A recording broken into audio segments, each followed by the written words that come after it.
Malam itu, Bram duduk di ruang tamu rumah kontrakannya. Sebagai supir truk lintas provinsi, dia sering punya jadwal berangkat tengah malam. Jam dinding berdentang pelan, menunjukkan pukul 23.45. Kopinya sudah dingin, rokoknya tinggal puntung. Bram menghela napas sambil melihat layar ponselnya yang terus-menerus bergetar. Pesan dari bosnya, "Bram, jangan lupa muatan kayu ini harus sampai besok pagi. Lewati alas roban biar lebih cepat." Bram hanya balas dengan emoji jempol. Alas roban. Bukan pertama kalinya dia lewat sana, tapi jalur itu memang punya reputasi menyeramkan. Apalagi kalau malam. Tapi buat Bram, seram itu nggak ada apa-apanya dibandingkan dengan macet dan polisi tilang. Setelah menerima pesan itu dan ada muatan yang harus segera ia antar, Bram berdiri, meregangkan ototnya yang kaku, lalu masuk ke kamar untuk bersiap. Di rumah kontrakannya yang sederhana, sembari bersiap Bram juga harus menyelesaikan tugasnya untuk memeriksa catatan perjalanan sambil meneguk kopi hitamnya yang sudah dingin itu. Tanpa terasa jam dinding di rumahnya sudah menunjukkan pukul 12 tengah malam. Udara malam itu dingin, dan suasana sepi terasa lebih sunyi dari biasanya. Hanya suara jangkrik dan gemerisik angin yang menemani. Setelah menyelesaikan tugasnya untuk memeriksa catatan perjalanan, Bram pun segera bersiap untuk melaksanakan tugasnya mengantar muatan malam itu juga. Sambil memeriksa peta digital di ponselnya, Bram mendengar suara ketukan dari arah pintu depan. Toh. Bram menoleh, alisnya mengernyit. "Siapa malam-malam gini?" gumamnya sambil berdiri. Dia berjalan ke pintu dan mengintip melalui lubang kecil di tengah daun pintu. Kosong. Tidak ada siapapun di luar sana.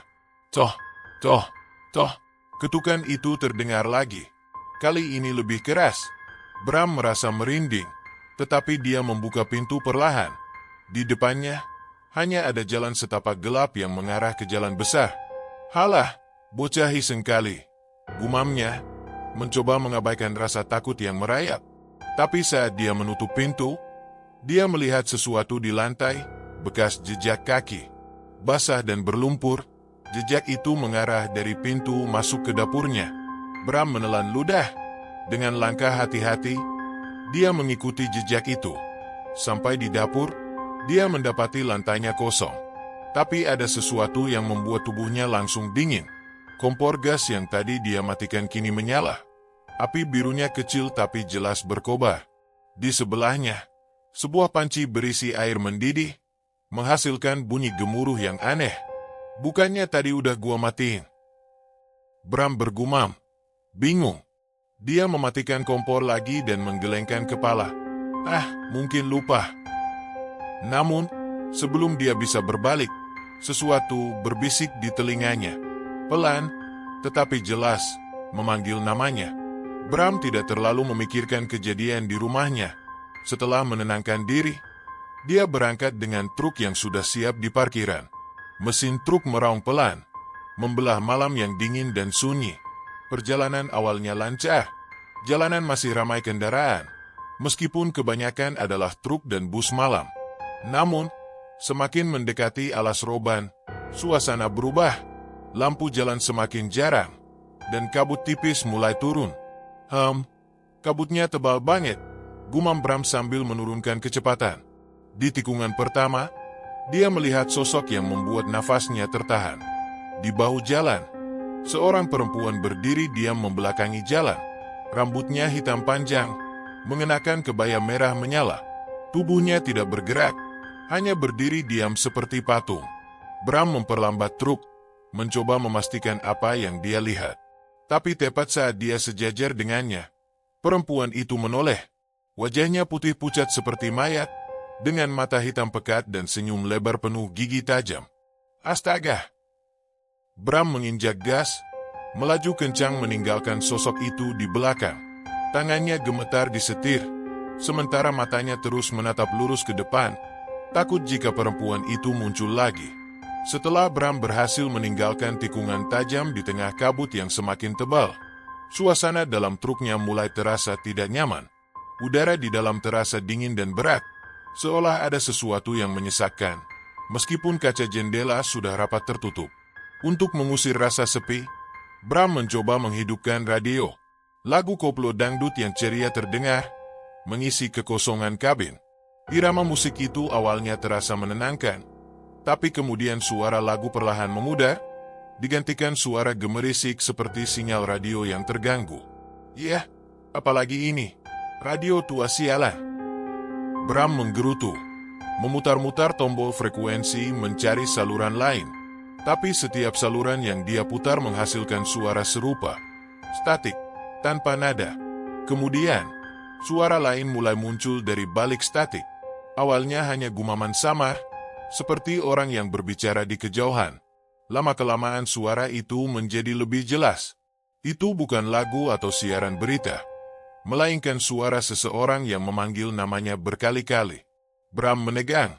Suaranya pelan tapi terdengar sangat jelas, seperti bisikan yang mengalir langsung ke telinganya. "Siapa itu?" teriak Bram, mencoba meyakinkan dirinya bahwa ini hanya gangguan frekuensi biasa. Dia menekan tombol untuk mematikan radio, tapi suara itu tidak berhenti. "Brah, janganlah, ayo pula," bisik suara dalam radio. Bram merasa keringat dingin mengalir di pelipisnya meskipun udara di dalam truknya sangat dingin dan membuatnya serasa membeku. Suara itu berganti menjadi tawa cekikikan seorang perempuan, panjang dan melengking, membuat bulu kuduknya meremang.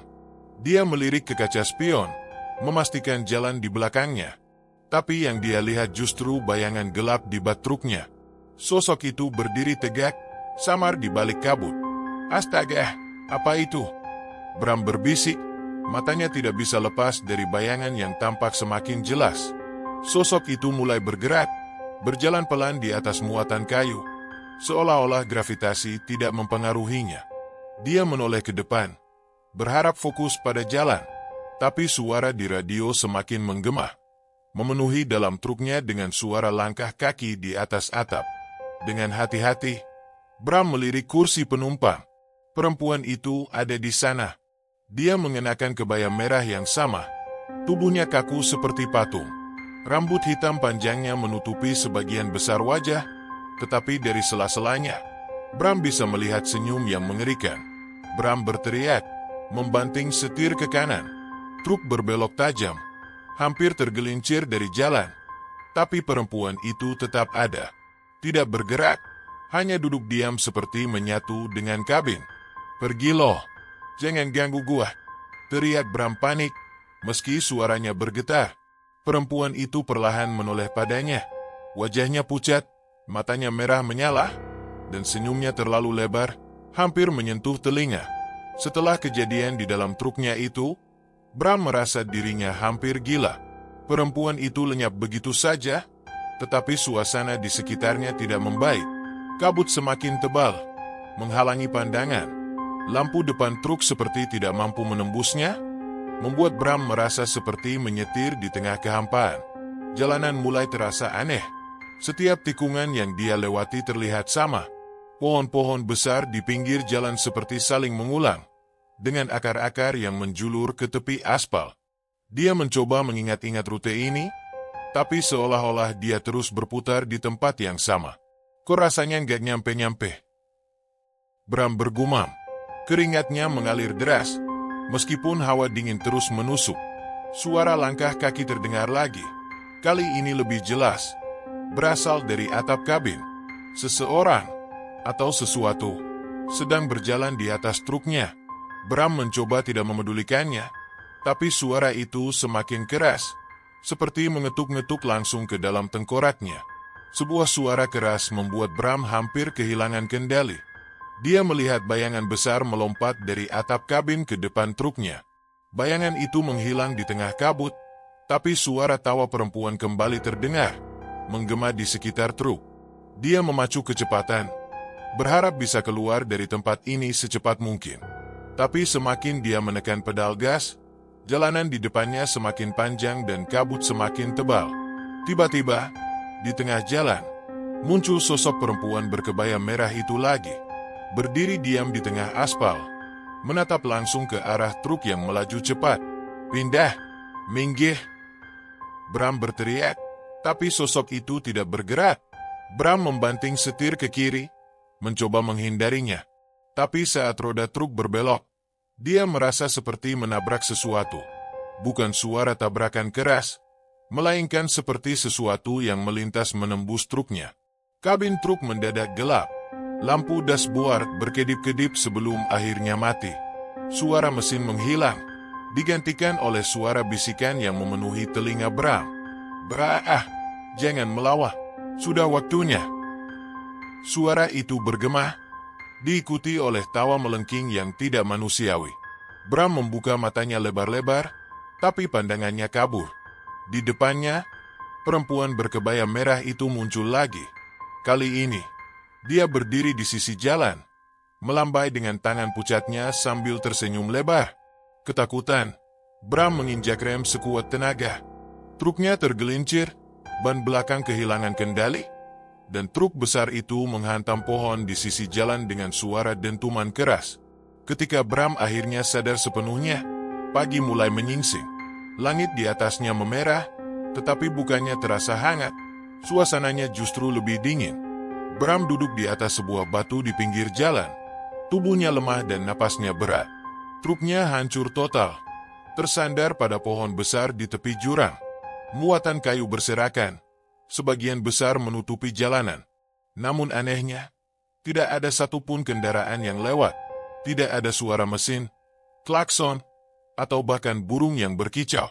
Sambil meraba luka di dahinya, Bram memandang ke sekeliling. Jalanan itu kini terasa sunyi, seperti terputus dari dunia nyata. Pohon-pohon besar menjulang dengan akar-akar yang melilit seperti tangan-tangan kurus. Kabut yang tadi menutupi jalan perlahan menghilang, tetapi bayangan gelap di antara pepohonan terasa seolah mengintai. Ini di mana sih? Bram berbisik dengan suara serak. Dia merogoh kantongnya, mencari ponsel. Layar ponselnya retak, tapi masih menyala. Tidak ada sinyal, hanya layar kosong dengan jam yang berhenti di pukul 2.13. Waktu terasa tidak bergerak. Bram bangkit dengan tertatih-tatih, mencoba berjalan menyusuri jalan. Dia berharap bisa menemukan kendaraan atau rumah penduduk, tetapi jalanan itu terus membentang panjang tanpa ujung. Setiap langkah yang dia ambil terasa sia-sia, karena pemandangan di depannya tidak berubah, pohon-pohon tua, jalan berliku, dan udara yang hampa. Namun, dari kejauhan, dia mendengar sesuatu. Suara tawa, pelan, tapi jelas. Bram berhenti. Tubuhnya menegang. Dia memutar tubuhnya, mencoba mencari sumber suara itu. Tawa perempuan itu seperti berputar-putar di sekitarnya, bergema dari segala arah. "Siapa? Jangan main-main!" teriak Bram. Suaranya pecah oleh ketakutan. Tawa itu mendadak berhenti. Hening. Tapi kemudian, sebuah suara terdengar, kali ini lebih dekat, seperti seseorang yang berdiri tepat di belakangnya. "Sudah kubilang, jangan melawan." Bram memutar tubuhnya dengan cepat, tetapi yang dia lihat hanyalah jalan kosong. Namun, dari sudut matanya, dia menangkap sosok perempuan berkebaya merah berdiri di ujung jalan. Rambut panjangnya menutupi sebagian wajah, dan tangannya melambai pelan. "Pergi, jangan ganggu gue lagi." Bram berteriak, tetapi suaranya terdengar lemah, hampir seperti rintihan. Sosok itu tidak bergerak, hanya berdiri diam sambil terus menatapnya. Perlahan, senyuman lebar muncul di wajahnya, membuat Bram merasa mual. Dengan gemetar, Bram mencoba berlari, meskipun tubuhnya terasa berat. Tapi setiap kali dia melangkah maju, jalan di depannya terasa semakin panjang. Pohon-pohon di kiri kanannya seolah bergerak mendekat, menciptakan ilusi seperti lorong sempit yang menjebaknya. Dia akhirnya jatuh tersungkur, napasnya tersengal-sengal. Saat dia mendongak, perempuan berkebaya merah itu sudah berdiri tepat di depannya. "Kenapa buru-buru, Bram?" Suara perempuan itu terdengar lembut, tapi penuh ancaman. Bram mencoba mundur dengan merangkak, tetapi tangan perempuan itu bergerak cepat, mencengkeram pergelangan kakinya. Sentuhannya dingin seperti es, membuat tubuh Bram gemetar hebat. "Loh, apa maunya?" Bram berteriak, mencoba melepaskan diri. Tapi perempuan itu tidak menjawab. Dia hanya tersenyum, lalu menarik Bram ke arah kabut yang semakin pekat. Pagi itu, warga sekitar Alas Roban dikejutkan oleh laporan kecelakaan di salah satu tikungan tajam. Sebuah truk besar ditemukan ringsek di tepi jalan. Muatannya berserakan. Tapi yang membuat semuanya menjadi aneh adalah pengemudinya tidak ditemukan di lokasi. Petugas dan warga setempat mencari ke sekeliling, bahkan menyisir hutan di dekat lokasi kecelakaan. Tapi tidak ada jejak Bram sama sekali. Yang mereka temukan hanyalah bekas jejak kaki di tanah basah, mengarah ke dalam hutan lebat, tetapi jejak itu berhenti di sebuah pohon tua besar. Beberapa hari kemudian, rekan-rekan sesama sopir mulai membicarakan kejadian itu. Ada yang bilang Bram dibawa oleh penunggu Alas Roban, ada yang percaya dia tersesat ke dimensi lain. Namun, yang paling menyeramkan adalah kabar bahwa beberapa sopir lain mulai mendengar namanya dipanggil saat melewati rute itu. Satu sopir bahkan bersumpah dia melihat Bram di pinggir jalan, berdiri bersama seorang perempuan berkebaya merah, melambai ke arah kendaraan yang melintas.